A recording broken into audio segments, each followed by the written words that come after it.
Waga FM, la matinale info.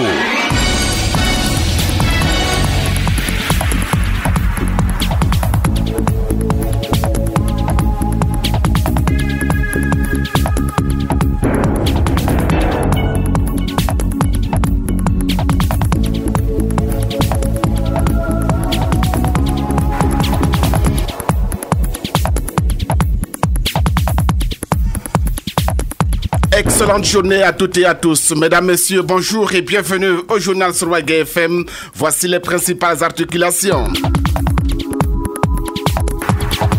Le nouveau code électoral fait courir le chef de file de l'opposition burkinabé, Zéphrin Diabré, appelle les Burkinabés à se mobiliser. Quatrième point de presse du gouvernement burkinabé, c'est pour cette année 2017. Simeon Saouadgo, le ministre de l'administration territoriale et de la décentralisation, a animé une conférence de presse hier. C'était à la faveur de cette rencontre entre le gouvernement et les journalistes. Les prix Gallian, c'est pour ce soir. Le super Gallian doté du prix Rochmar Christian Caboret se lève à 2 millions de francs CFA. Une fois de plus, bonjour et bienvenue.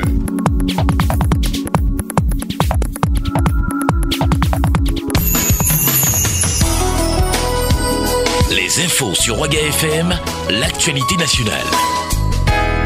Bon vendredi à toutes et à tous. L'opposition politique burkinabé a organisé hier ici à Ouagadougou une conférence de presse afin de donner son appréciation collective sur le nouveau code électoral au Burkina. Cette conférence de presse a été animée par Zéphrin Diabré. C'était en présence de Yolande Zumbara. Voici son compte rendu. L'opposition politique burkinabé réunie au sein du CFOP rejette le projet de loi relatif au code électoral qui sera bientôt soumis à l'Assemblée nationale pour adoption. Zéphrin Diabré, chef de file de l'opposition politique. L'opposition politique trouve cette démarche très inappropriée au regard du début de dialogue qui s'était instauré avec le gouvernement sur cette question importante du code électoral. En effet, par lettre en date du 7 décembre 2016, le ministre d'État, Timon Comporé, ministre de l'administration territoriale, de la décentralisation et de la sécurité intérieure de l'époque, soumettait à l'opposition un questionnaire portant sur des aspects très précis du code électoral dans le cadre, disait-il, d'une démarche de lecture du dit code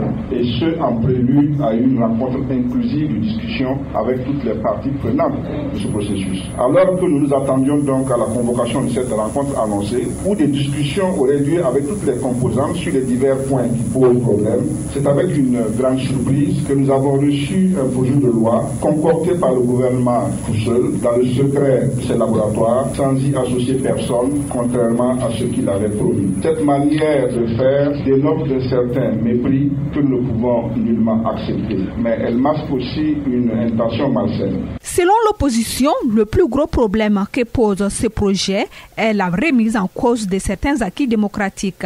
Zéphrin Diabré. Dans le projet tel que présenté, on sent très nettement une volonté de supprimer la CENI dans son format actuel et de transférer ses prérogatives à l'administration. Pour nous, la CENI dans sa forme actuelle est un acquis de haute lutte, un consolidat démocratique qui ne fait être brisé à la guise du pouvoir. Le deuxième acquis que remet en cause de fait le projet de loi, c'est le vote des Burkinabés de l'étranger.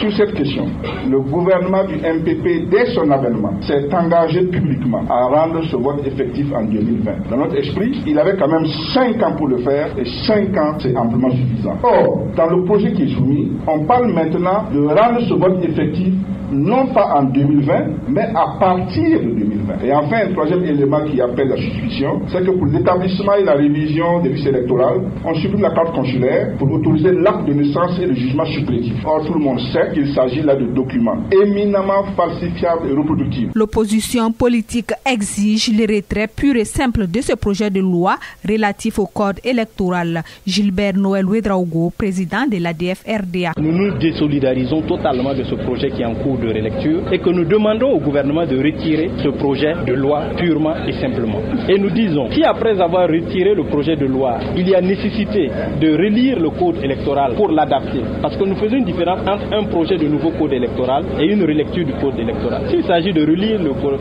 électoral à la lumière des observations de la CENI, à la lumière des observations des OS, à la lumière des observations des partis politiques et à la lumière des observations du Conseil constitutionnel, cela peut être fait et cela porte sur des articles bien précis et l'objectif c'est d'améliorer donc la sincérité du scrutin. À ce moment-là, nous sommes partants pour le faire. Si c'est un nouveau code électoral qu'on veut, qu'on attende d'abord que la Constitution soit adoptée. L'opposition politique a indiqué que les filatures des opposants se multiplient ces temps-ci.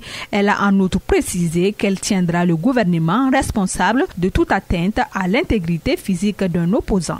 Merci Yolande Zumbara et bon vendredi. Le ministre de l'administration territoriale et de la décentralisation, Simeon Sawadogo, était face aux hommes de médias hier ici à Ouagadougou. C'était dans le cadre du 4e point de presse du gouvernement de l'année. Le ministre s'est prononcé sur un certain nombre de sujets concernant son département, notamment sur la question du code électoral qui suscite de vives réactions au sein de l'opposition politique. Le point complet avec vous, Aimé Sawadogo. Pour son premier point de presse du gouvernement, le ministre de l'administration territoriale et de la décentralisation s'est exprimé largement sur la question du code électoral pour apporter plus de précisions sur ce sujet qui fait de gorge chaude au sein de l'opposition politique burkinabé. Pour Simeon Sawadogo, le code électoral n'est ni un projet de loi, ni même un avant-projet de loi, mais un document de travail qui est toujours au stade de la conception, de concertation avec les partis politiques. En réalité, il s'agit d'un document de travail.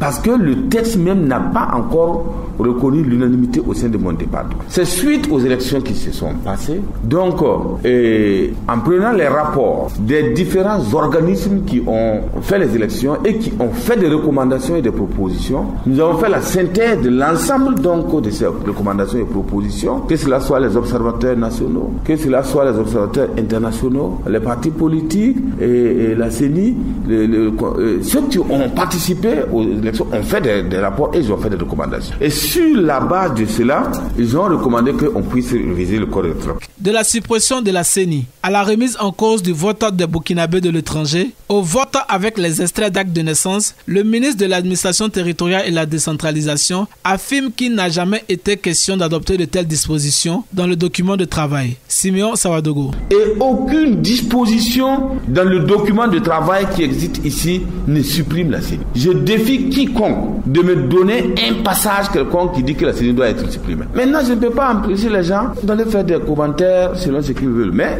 voilà, c'est que le document, il est là. Aucune disposition. Le vote des Burkinabés de l'État. Sur cette question, le gouvernement est ferme. Le président du Faso a pris l'engagement. Et personne d'autre ne remet cela en cause. Le vote des Burkinabés de l'étranger sera une réalité en 2020.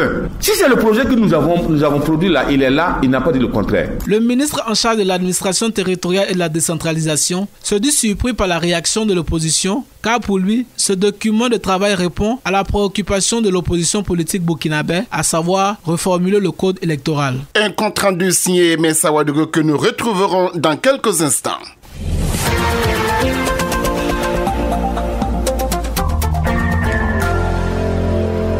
Les membres du Front scientifique continental étaient face à la presse hier jeudi ici à Ouaga. Cette rencontre avec les hommes de médias s'inscrit dans le cadre du lancement officiel du Front. C'était en présence de chercheurs académiques et indépendants, des innovateurs, mais aussi des inventeurs. Le compte rendu nous est proposé ici par Ella Marie-Estelle Guébré.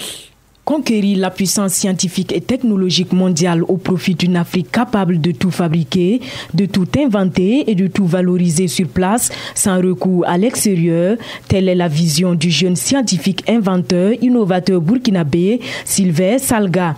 Avec son équipe, il compte booster le développement de l'Afrique à travers la promotion du Made in Africa, d'où la création du Front scientifique continental dont Sylvain Salga est le porte-parole. Dans mes recherches, je suis arrivé au fait que l'Afrique sera la prochaine puissance mondiale, et donc que les autres continents le veuillent ou pas. En prélude à cet avènement, il faudra qu'on arrive d'abord à mener un combat, et le combat de conquérir la puissance scientifique et technologique mondiale au profit de l'Afrique. Et pour cela, je me suis décidé à lancer un gong, de sonner une cloche pour regrouper tous les scientifiques, les inventeurs, les innovateurs du continent et tous ceux qui ont leur force, une idée à apporter pour le continent, pour qu'on se regroupe autour d'un front unique que j'ai nommé le Front scientifique continental, avec une vision on ne peut plus claire, c'est transformer le continent, amener le pouvoir scientifique et technologique en Afrique et préparer l'avenir d'une Afrique première puissance mondiale. Pour arriver à bout de ce projet, le Front compte s'appuyer sur la convergence des forces vives de la créativité et de la recherche autour d'une révolution intellectuelle, ici définie par le porte-parole du Front, Sylvain Salga. Il faut que les gens apprennent à changer d'habitude. On ne doit plus être dans le carcan de ce qu'on nous a appris forcément à l'école.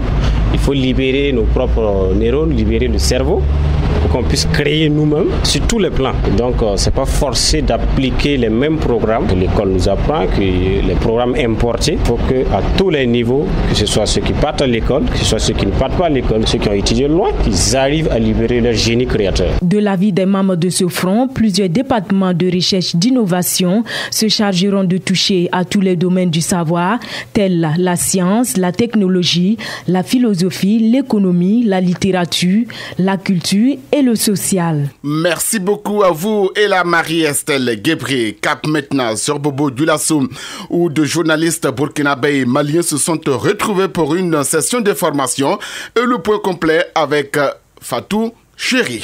Reporters solidaires et l'Union des journalistes, communicateurs ou correspondants de presse des Hauts-Bassins poursuit la formation des journalistes. Après la session de mars, les journalistes maliens et burkinabés se sont à nouveau réunis du 5 au 9 juin à Bobo Dioulasso. Au cours de cette session de formation, le traitement de l'information liée au terrorisme sera abordé. Selon Christine Cognat, la présidente de l'association Reporters solidaires, les journalistes joue un rôle important dans la démocratie. Le journalisme, c'est un métier difficile qui s'apprend pas comme ça. On croit que tout le monde peut faire du journalisme en ouvrant un micro, en posant quelques questions. Non, c'est pas suffisant. Les journalistes, ils ont un rôle social à jouer, un rôle très important dans la démocratie, évidemment. J'attends d'eux, moi, qu'ils réfléchissent à leur métier. On n'est pas là pour donner des recettes toutes prêtes. On sait pas faire. Nos reporters solidaires, notre truc, c'est vraiment d'inciter nos consoeurs et nos confrères à réfléchir. Et souvent, ils ont eux-mêmes la solution. On n'est pas là pour leur apprendre quelque chose, on est là pour les faire réfléchir. Donc c'est ça qui est important pour nous. Donc ce que j'attends moi à la fin de la session, ce n'est pas de savoir par cœur ce qu'il faut faire dans telle circonstance, tout ça, c'est de dire, voyons, moi je suis journaliste, j'ai une responsabilité, comment vais-je réagir dans telle circonstance, que eux-mêmes trouvent la solution. Les participants seront outillés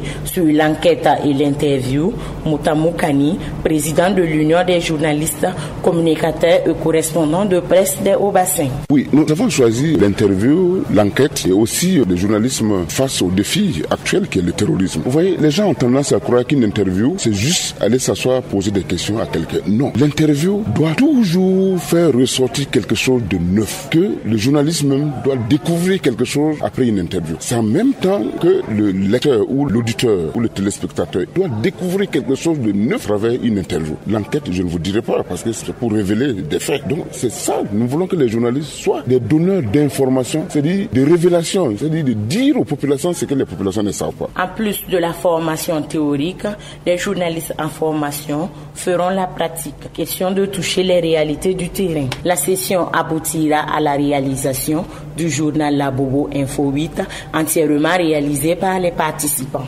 Merci beaucoup à vous. Et les prix Galliens 2017, on en reparle. Le président du Faso, Rochmar Christian Kaboré, offre la somme de 2 millions de francs CFA au super Gallien de l'année, ce qui fait que ce super Gallien s'en sortira avec 5 millions de francs CFA au total.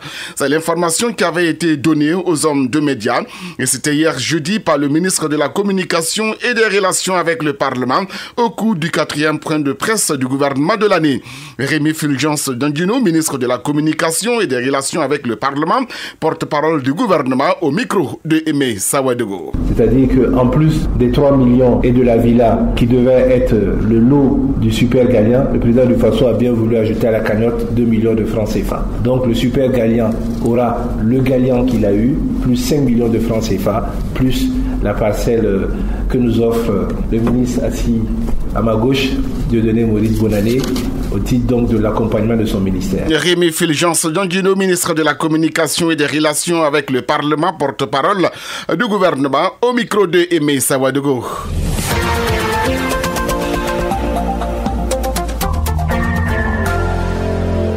7h14 ici à Radio Waga FM.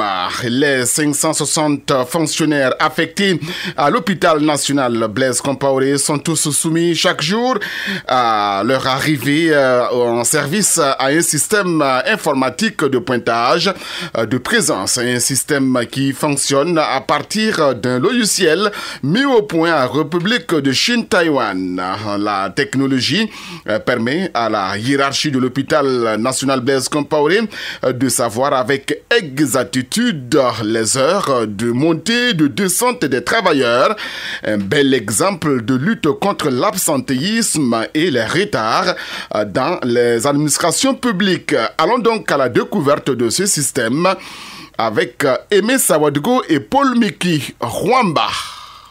À l'hôpital national Blaise Compaoré, les arrivées et les départs du personnel font l'objet d'un pointage au quotidien à partir d'un système informatique mis en place depuis 2012.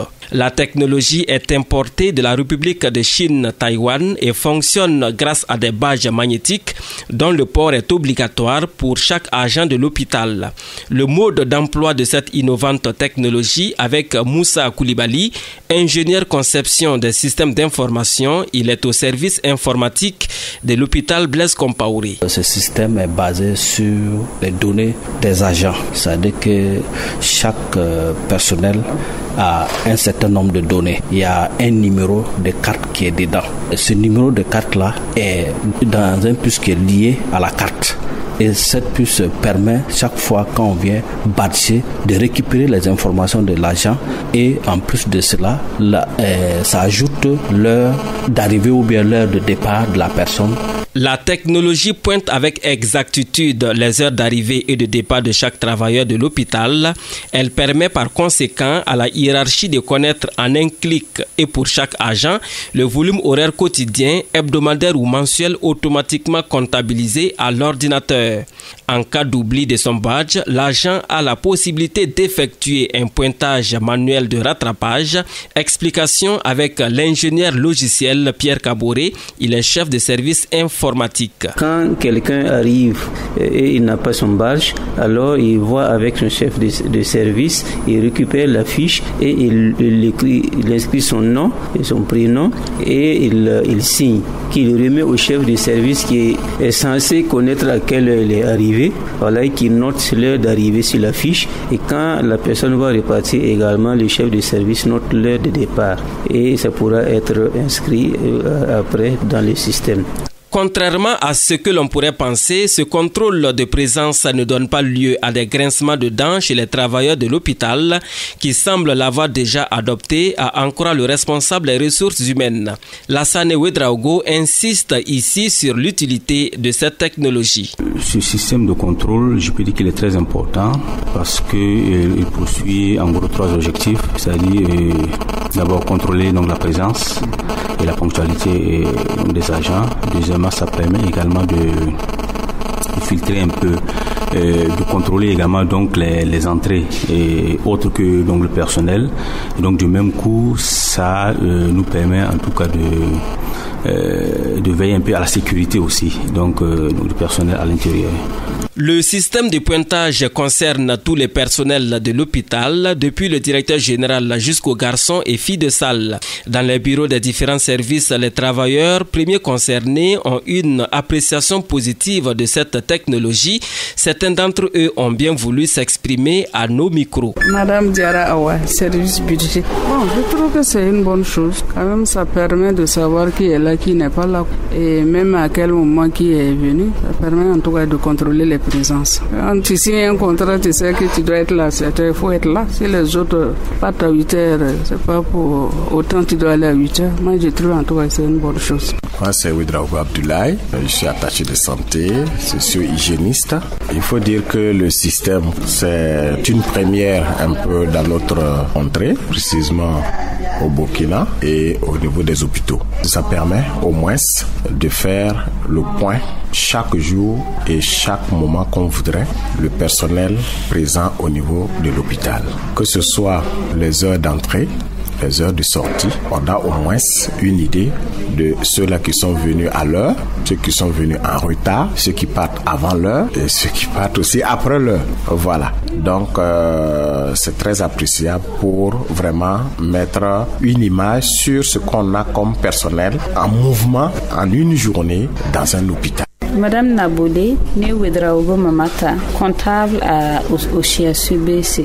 Je pense que le système est un bon système. Ça permet de contrôler justement les présences, les retards, les absences. Et le constat qu'on a fait est que tous les agents, quand ils viennent le matin, ils passent faire le pointage avant de rejoindre leur poste. C'est pareil aussi le soir à la descente. Je pense que c'est pour la bonne marche de l'hôpital. Voilà. On a tous à gagner, voilà, à respecter le pointage. Voilà, oui. Merci. Ainsi donc, l'hôpital universitaire Blaise Compaoré fait office de pionnier dans l'expérimentation d'un tel système de pointage dans l'administration publique au Burkina Faso, une expérience concluante qui pourrait être partagée dans les ministères et autres institutions de services publics notamment, où l'absentéisme et les retards sont en passe d'être les choses les mieux partagées. Un dossier que nous a préparé Paul Miki Rwamba et Aimé Sawadogo. En bref, des militaires et gendarmes burkinabés mis à la retraite avant terme donnent de la voix.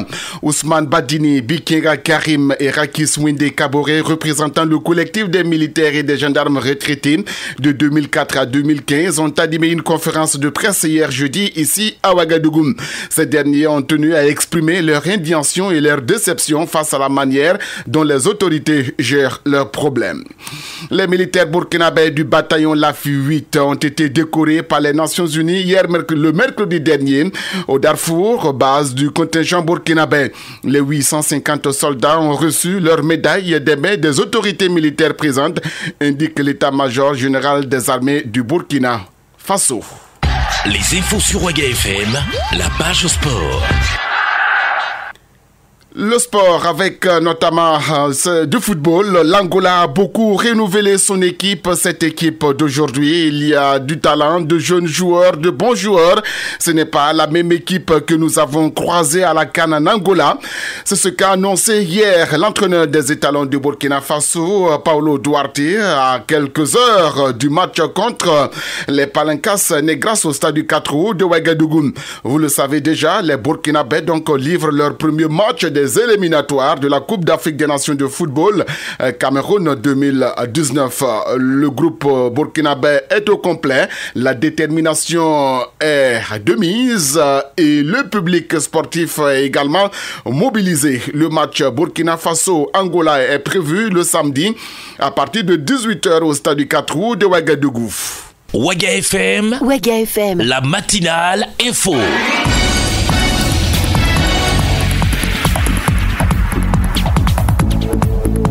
C'est ici que l'on s'arrête pour ce journal. Merci à toutes et à tous de m'avoir suivi. À tout à l'heure.